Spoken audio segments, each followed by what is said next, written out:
Today I would like to talk about some of the work we're doing at Argonne National Lab related to advanced energy storage system for enabling electric vehicle.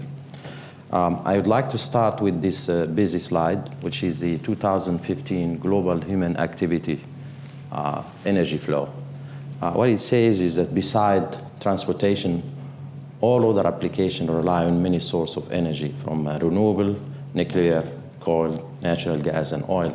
The only application that rely on one source is transportation, which is oil.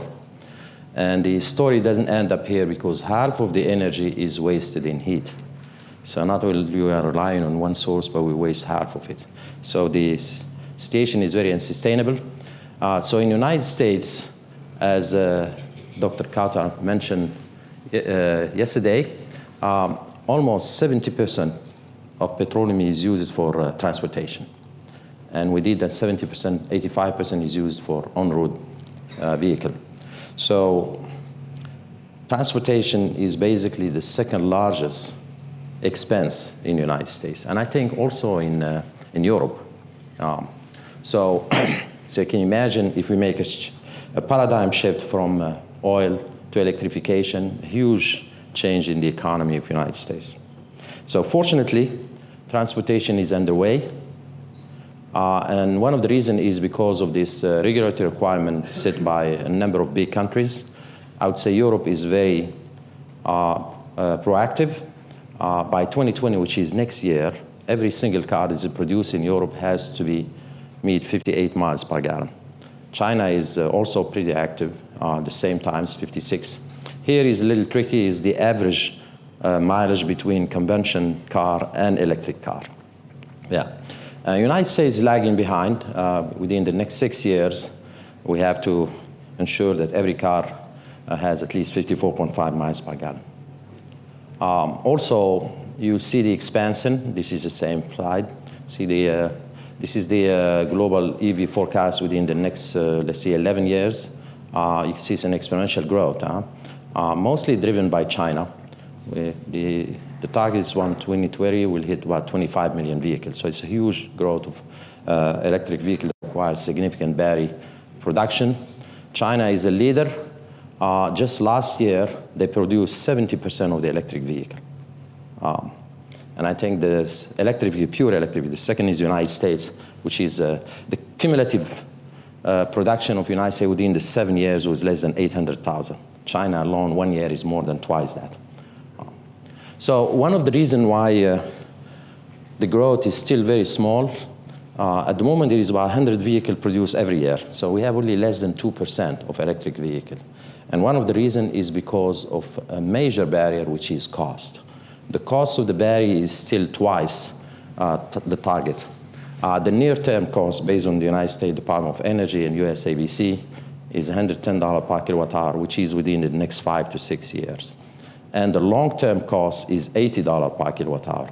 If we achieve $80, we will have cost parity between conventional cars and electric cars, and you can see a major change. So you have a choice of two different technologies that cost the same. So how can we reduce the cost? We can do that by increasing the energy. It's a key word, energy, not changing one material that has cobalt versus iron. The cathode cost is about 20% of the cost of the pack. But if you increase the energy, you can make a significant impact on cost. So our target is between 350 for the near term and 500 watt-hour per kg for the long term. At the moment, the technology is about 250 watt-hour per kg. So here is how you can do it. Assuming you have a pack that is a 20 kilowatt hour, 23 kilowatt hour, 500 pounds, 125. This is a first generation leaf. It has a spinel, which is low energy. So imagine if someone discover a chemistry that is twice the energy of today's, you can actually design the same pack with the same energy density, but the weight and volume drop significantly, which means you reduce the cost across the board, active and inactive, because you are knocking down a lot of weight. Of course, and that's how we really can double the reduction of costs. Our target is to get the same cost as the fuel, which is about volume and weight as the fuel, which is about 25 pounds and 60 liters. So how can we increase the energy? We can do that by increasing the cathode capacity We are around here, we need to be around here. We can do that by pumping the voltage stability of the electrolyte, because some of the conventional cathode actually have very high capacity theoretically. So you can pull more lithium out of them if you move higher in voltage. This is maybe the easy way. And then you can do that by shifting from carbon, which has been the anode of in lithium-ion battery for the past 30 years, to something that has much higher capacity, like intermetallic or metal, and so on. So I'm going to show you 3 examples that actually has been licensed and is in the process of being implemented, validated and implemented in electric vehicle. And then I will talk about what is the next beyond, which can make a major disruptive, if you want, technology that can make a significant impact on the cost. So let's start with the cathode. So these are the cathodes used at the moment. The NCA, or the lithium nickel cobalt aluminum oxide, is used by Tesla. The NMC is used by pretty much any other companies in electric vehicle. Now, if you take the NCA, for example, and charge it to 4.6 volt, you get that much capacity, which is very high. That's our, yeah. However, these voltages are very high for the electrolyte stability. Here is an example. If you charge the NCA to 4.5 volt, you get very high capacity, as you can see. But when you cycle it, the cyclability goes down very quickly. Now, what we did at Argonne, we taken, for example, an electrode from a cell here, and taken a particle, microtomed it in half, and look at it by high-resolution transmission electron microscopy. And this is what you get. You see the layers where lithium is sandwiched between the metal oxide slabs. And then we've seen a different phase that is formed through electron diffraction is actually a nickel oxide. So you have a reduction, and then you have a surface film. So basically, when you have high nickel that gives us high capacity, when you remove lithium, you form this phase that is nickel 4 in an oxide phase, which is thermodynamically unstable. So you have an immediate reduction, and you end up with nickel oxide that we've seen here. And the oxygen react with the electrolyte and form a surface film, which is seen here. So what happened now, lithium has to struggle moving out of the particle. And as a result, the interfacial impedance of the cells goes up very high. And that's how your capacity, you have an overpotential and your capacity goes down. So what we learn from here is that high nickel gives us high capacity at high voltage. However, you have this major problem. Stability is an issue. Yeah? So to address this, we engineer actually an NMC technology where we make high nickel at the bulk. This is nickel. And we slowly start reducing the nickel and increasing the manganese to give us stability at the surface to prevent that reaction that I just explained. We call this material full concentration gradient. The reason why we go slowly, because if you go fast, we have different volume change, and therefore you get a particle will basically disintegrate. So slowly means that the volume changes are very, very progressive, but very small. So, and we did some characterization. You have pretty much 90% or 100% in the initial stage at the bulk, and then you slow the nickel, increase the manganese to get you stability. When you have more manganese at surface, are much more, because manganese 4+ is actually very stable comparing to nickel 4+. The question is this material scalable? The answer is yes. The NMC that is used now by pretty much everybody use this reactor. It's a co-precipitation, but that's this. You have one tank with, let's see, 3 metals, nickel, manganese, cobalt, in a defined composition. You send them to the reactor, you add a chelating agent and a co-precipitating agent, and you form your material. In this case, you just add one more tank. That's your additional investment. This one will be nickel rich. This one is manganese rich. You sand nickel first, and then you dilute nickel with manganese and sand both. So you're changing the concentration with time. And this is what you get. You get some rod structure type material. The green is nickel, so it's very strong green. It's getting yellowish because you start introducing manganese, and then it becomes red where you have a lot of manganese at the surface. So what I'm going to show you here is a comparison of 2 technologies, the constant NMC, which is used now in automotive, versus the next generation.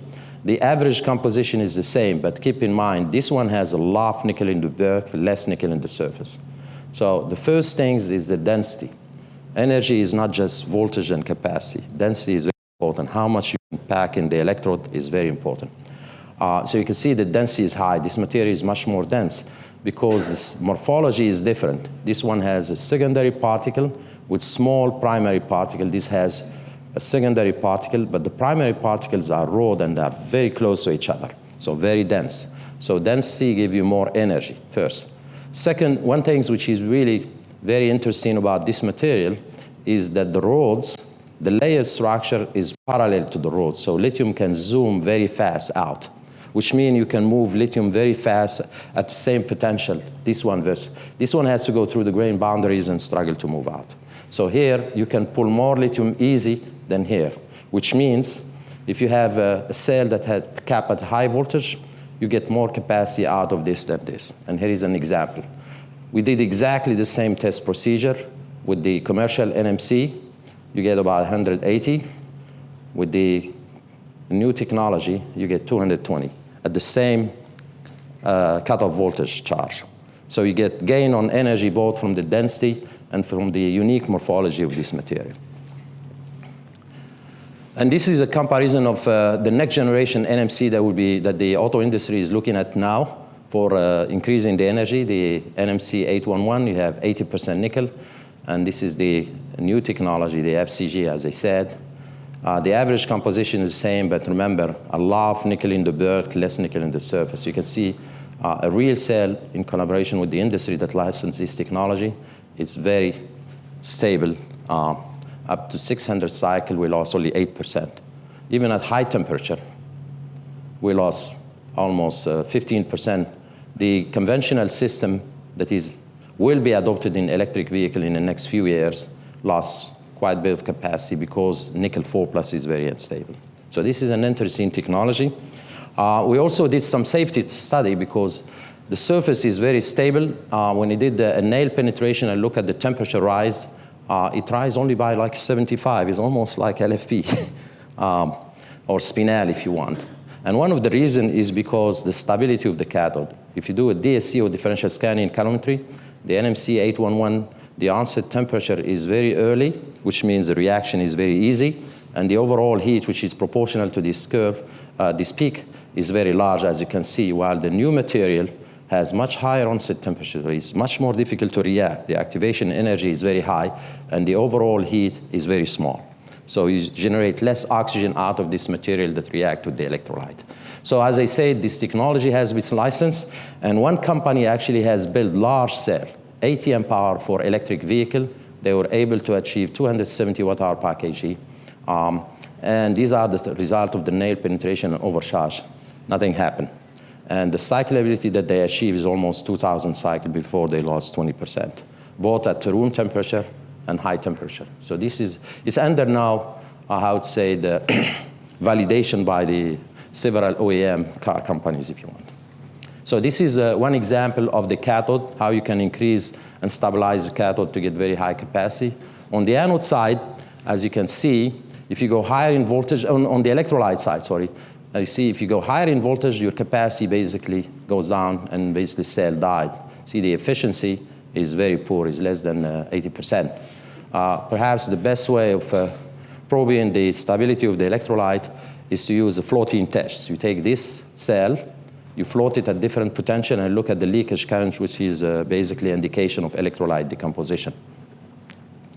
And what we've been doing at Argonne, we've been looking at some new solvents that are prone to high oxidation stability, which are fluorinated one, either cyclic or linear or even sulfone.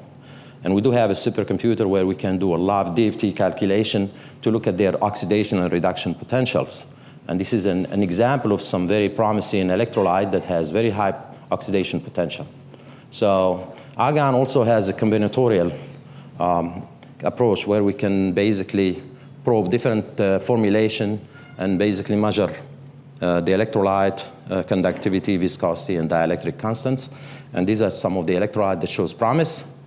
Fluidly fluorinated one has 210-3, which is very good for electric vehicle. Some of them has even higher conductivity for a hybrid or a plug-in hybrid. The floating dish shows there is barely any leakage current at 5 volt. And then we did some, we've taken this material, which is a 5 volt system. We couple it to LTU, so we eliminate the the problem of the anode at high temperature, and we cycle. You can see the conventional electrolyte, the cell dies. With the new electrolyte, it basically lasts for 400 cycles before you lost 20%. And then we did some flammability tests because fluorinated are potential flame retardant. See if these things will work. So first we start with the fluorinated, basically taking a glass wicks with the electrolyte and hit it with the burner. It does not catch flame. So it's a non-flammable system.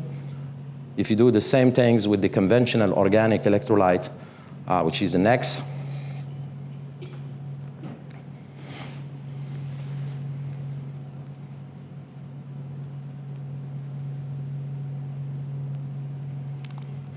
now with the conventional electrolyte, you see it will catch flame right away and stays until you burn your solvent. So that's another advantage when it comes to safety.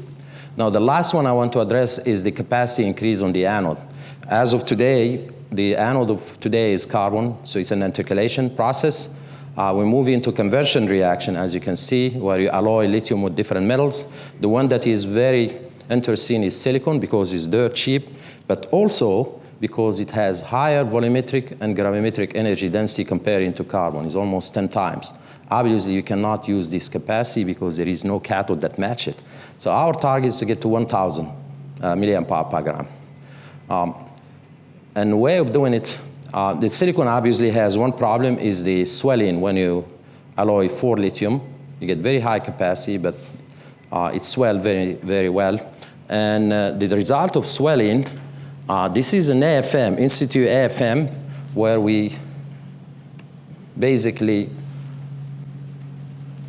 taking a reference, fresh electrode, and then the one that's been cycled, and we look at when you start charging or alloying silicon with lithium, when this red come here, you will see what happened. Basically, you have a significant cracking from the initial cycling.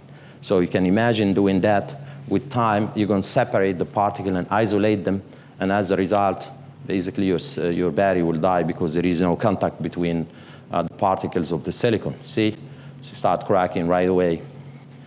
This is first cycle, huh? So imagine with many cycles, these things will separate. So basically what happens is the particle will crack and then isolate, and there is no conductivity between them, and therefore it will basically, the cell will end up dying. Now, there are a lot of people who try to incorporate silicon in carbon to contain that conductivity, to keep the particle together. There's a whole bunch of work's been done, but none of them has made it in the market because it's either difficult to scale up or the cost is very high.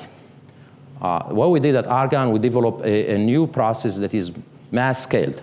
This is a hydrochlorosilane. It's a material that is used, it's very cheap. It's a liquid that is used for making silicon wafers, in semiconductor.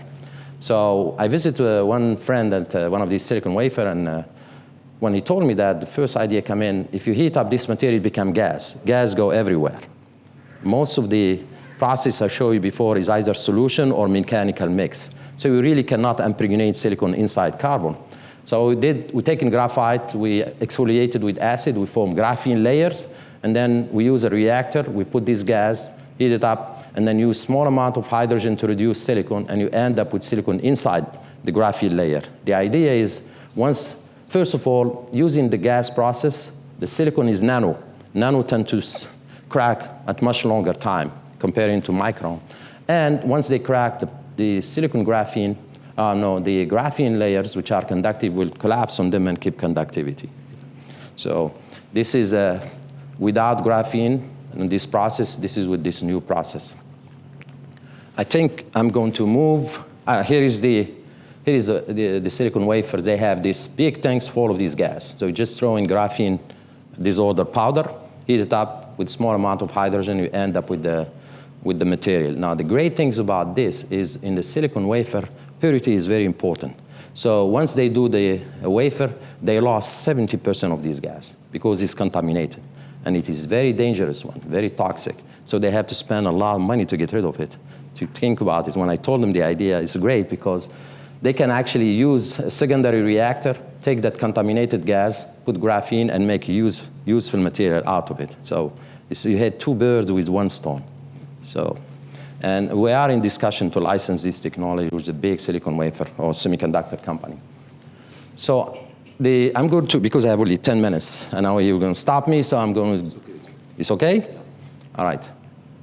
Okay, one of the other problems of silicon is the irreversible loss. And this is a problem that has been around for many, many years. Most of the people will use small amount of lithium in the anode, add the electrolyte, and suck the lithium inside the silicon to prevent this big irreversible loss. You see the difference between the cathode and anode is almost 200 milliamp hour. That's the capacity of the cathode. So you have to use double the capacity of the cathode if you want to compensate for that irreversible loss. For the graphite, the capacity is small, the efficiency is high. You can use a small excess of cathode to compensate for the irreversible loss. But for silicon, it's impossible, because if you use large excess of cathode, you're going to lose. At first, you're going to introduce a high-cost cathode, and second, your energy will drop because you're using heavy lithiation. So based on our work on lithium air, we actually come up with an idea which is very simple. We use lithium, either Li2O or lithium peroxide. This material is very light, but it has a huge capacity. So we put it on the cathode, not on the anode. And then we activate it, we send the lithium to the anode, and the oxygen goes out there in the formation process. Very simple. I don't know why people didn't think about it. Yeah, we do have a pattern on this one. So you see, here's an example. This is a high-energy cathode material, which is supposed to have 280 or 300 milliamp hour capacity on a charge. Once you add 10% of lithium, or 5%, sorry, we get huge excess capacity because you split the lithium-oxygen bond, and you end up with very large capacity. And we taken very poor efficiency material from 3M and Jeff Dunn that has almost 70% efficiency. We add a small amount of lithium on the cathode. Without it, you lose. The discharge capacity is low. It's supposed to be 250. But when we add a small lithium, we recover all the capacity of the cathode. Very simple demo. Now, if you take the technology I show you and use the techno-economic modeling that was developed at Argonne, this is where we are now with the conventional NMC. If you use that technology without pre-lithiation, we drop to 125. And if you add the lithiation, we go to 115, which is the medium target within the next 5 years. Now, if you really want to make a significant cost reduction, you have to go beyond lithium-ion. This is the calculation using sulfur. The sulfur will get you at 100 milliamp hour per gram, $100 per kilowatt hour, sorry. So that's an interesting thing, so you need to work on it. So I'm going to show you what we did on the sulfur. The sulfur has 2 electrons, huge capacity, gravimetrically at least. Volumetrically is similar to lithium-ion. But the problem with sulfur, this is a typical voltage profile of sulfur. These are the capacities based on the real cell comparing to lithium-ion, so almost double. You can get double. But the problem, it has several problems. First one is sulfur is insulating. It's non-conductive. So you have to put a lot of carbon. And that defeats the purpose because you have a lot of inactive material in the electrode. Second, sulfur swell by 80%. So you have to accommodate for swelling there in your design. Third, which is the biggest problem, is the shuttle effect, the polysulfide dissolution and loss of active material with cycling. And last is the dendrite problem. So I'm going to show you we fixed these 2 problems. This is, to my knowledge, the first time has been fixed, and I'll show you how we did it. So what people do usually, if you look at the literature, it's about thousands of papers, mostly incorporating sulfur in different type of carbon matrix, the way to keep conductivity. So either they're incorporated in mesoporous, macroporous, or graphene, or nanotube, and so on. So that's basically pretty much the whole science of sulfur has been focused on carbon-sulfur incorporation. So we come up with it from a different angle. We looked actually at the periodic table. Selenium and sulfur are one beneath the other. So if you took selenium, it's an active material that has that much capacity, is lower than sulfur, but has pretty much high volumetric because its density is very high. Selenium is 20 order of magnitude more conductive than sulfur. So obviously the problem with selenium is expensive, is about $80 a kilogram, sorry. So sulfur is $100 a ton. So you cannot use selenium. But you can take advantage of the property of selenium and use a doping to enhance the conductivity and form a new material that may have different properties These are the different selenium. There's a big phase diagram. We actually target this one because it's become a small amount of selenium, 1 to 22 sulfur. So it's, the cost of this material is $200 a ton. Selenium is actually very safe. According to the Surgeon General in the United States, 10 milligrams of selenium additive is good for your health. Seriously, I'm not kidding. And I pretty much guarantee that, except the people who are bald, everyone has used selenium sulfur in their life because it's in the anti-dandruff in shampoo. If you go and say, yeah, so I'm pretty sure most of them has been, except the bald folks. And when you do this, you have different profile at the Raman, which means these are new material. They are not just mechanical mix. So what we did, we designed a new electrolyte that shows a very interesting promise. The characteristic of potential discharge potential is very different. These are steps that are indication of polysulfide formation. We got only one reduction peak.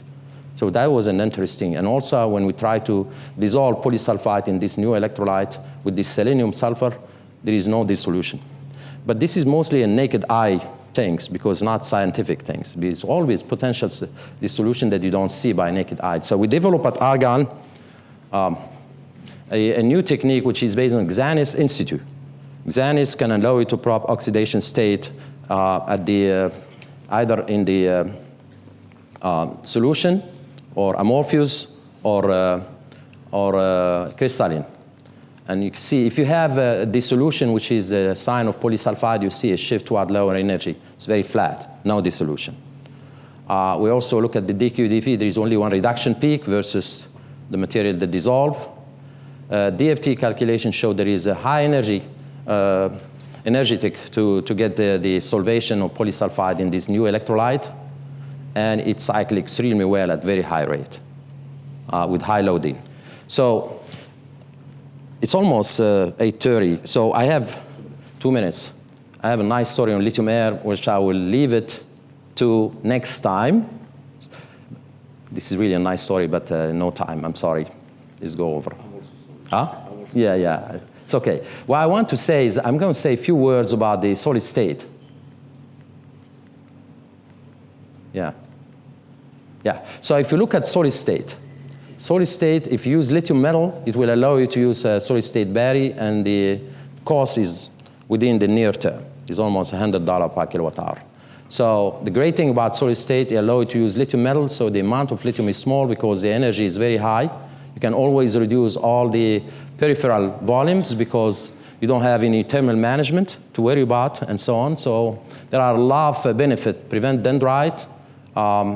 You can remove the BMS if you want. You can use very high temperature. And also you can use bipolar design, so it makes it very compact. But these are the materials. The sulfide and the oxide are much more attractive because they have very high conductivity. But there are still some serious problems. I'm almost done now. First, these are some valid questions. When you talk about solid state, the interface becomes very, very big question. So some of the question is, what is the role of the grain and grain boundaries and secondary phase on transfer and transport? That's one thing. How to accommodate the expansion of the cathode while you have an electrolyte that is very fixed volume. How it is the mechanism of transport across the long heterogeneous phases. How do we control and model the ionic transport and extend the 3D solid network? So clearly here, the interface are very important, and it's true for even lithium ion and others. So what we need to do, this is just for the scientists, we need to figure out a way to do in operando, monitoring of the interface during real-time operation. And you can use deep learning to identify descriptors for interface dynamic and evolution. And I will leave you with this, which is, I like this view graph. This is basically, you need to use Big Mac, basically material genome, if you want, protocol to orchestrate, to allow for the artificial intelligence to orchestrate deep learning and use the information from many sources, either database, which is out there published, machine learning, modeling, diagnostic, institute diagnostic, testing, even some of the autonomous robotic for material synthesis, all the data to allow for the AI orchestrated learning to basically develop a way faster innovation of new materials on interfaces. So this is the future, I think. And I was last week in Brussels. I was reviewing a new program of the European Union. So they have this. And I think DOE also, there's a lot of discussion going on to do this type of thing. So I'm going to stop here. Thank you.